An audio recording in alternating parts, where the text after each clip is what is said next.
देश के करोड़ों केंद्रीय कर्मचारियों और पेंशन भोगियों की निगाहें अब एक ही नंबर पर टिकी हैं, जो है 3.25। जी हां, 8वें वेतन आयोग को लेकर सुगबुगाहट अब एक बड़े शोर में बदल चुकी है।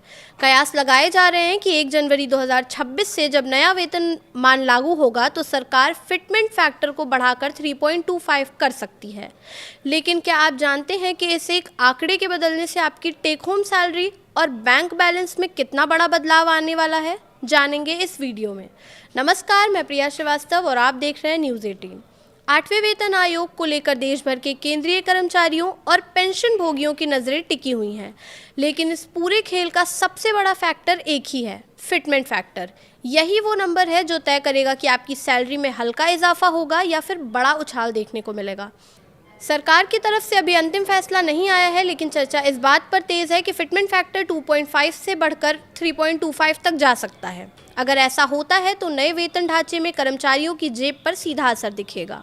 फिटमेंट फैक्टर दरअसल एक मल्टीप्लायर होता है जिससे मौजूदा बेसिक सैलरी को गुणा करके नई सैलरी तय की जाती है।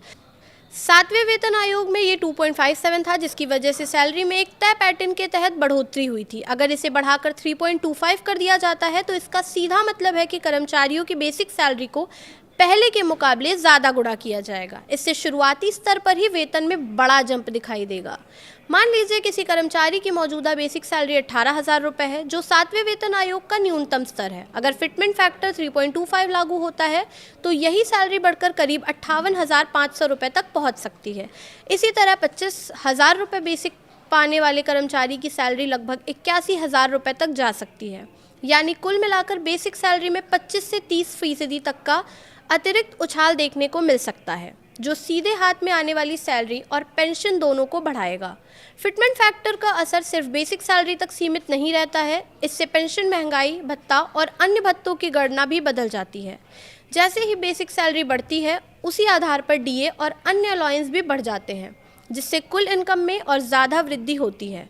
पेंशन भोगियों के लिए भी ये बदलाव उतना ही अहम है, क्योंकि उनकी पेंशन भी इसी फॉर्मूले से तय होती है।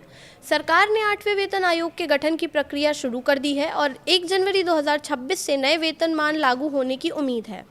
हालांकि पिछला ट्रेंड बताता है कि वेतन आयोग की सिफारिशों को लागू होने में समय लगता है। 7वें वेतन आयोग को लागू होने में करीब 2.5 साल लगे थे। ऐसे में इस बार भी कुछ देरी से इनकार नहीं किया जा सकता।